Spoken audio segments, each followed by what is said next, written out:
Happy Tuesday, eighth graders. Coming to you here from my basement because I am now home with James, who seems to have kind of the same thing that Emily had last week. So the plan, though, is for me to be back tomorrow because my husband agreed that if he is still ill tomorrow, he will take the day. So, couple things to go through with you.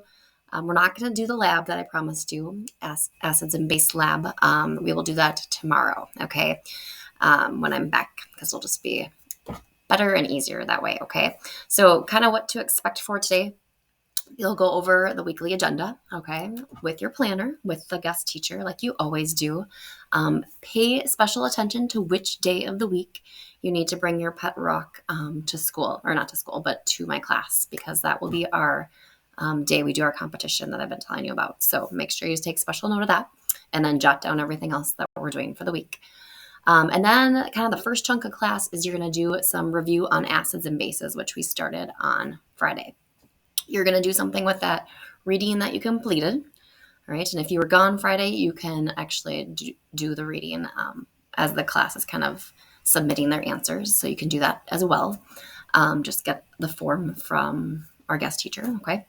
And then there's a chunk on the study guide that you're going to do together on the board about acids and bases. And then there's a little ed puzzle that you'll have time to complete that you'll watch and answer some questions about acids and bases. Okay, so kind of the acid and base part of today, you can actually earn 10 or 20 points in the grade book, 10 for each thing. So make sure you complete everything if you're there today, okay?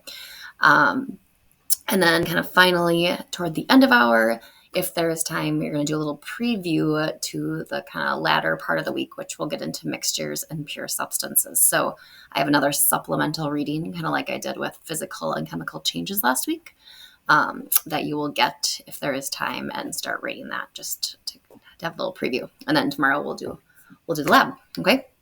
So that is the plan of action. Kind of like I did last week. Okay. Guest teachers always like to give feedback to me on how classes did. And last week, you guys were all rock stars. 7th hour, you could improve a little bit. I might not be as nice to you this time if I get some of the similar comments. So if, again, your class does their work and I get awesome rave reviews like I did all day, I will add some bonus points to your team score. So 4 points are on the line. So do a good job. I've got a lot of stuff that you will be working on, so you'll be busy. Okay. So stay on task and do your work, get it done, earn some points in the grade book today. All right. I will see you guys tomorrow. Thanks for listening. Your guest teacher will kind of go through the hour with you now. All right.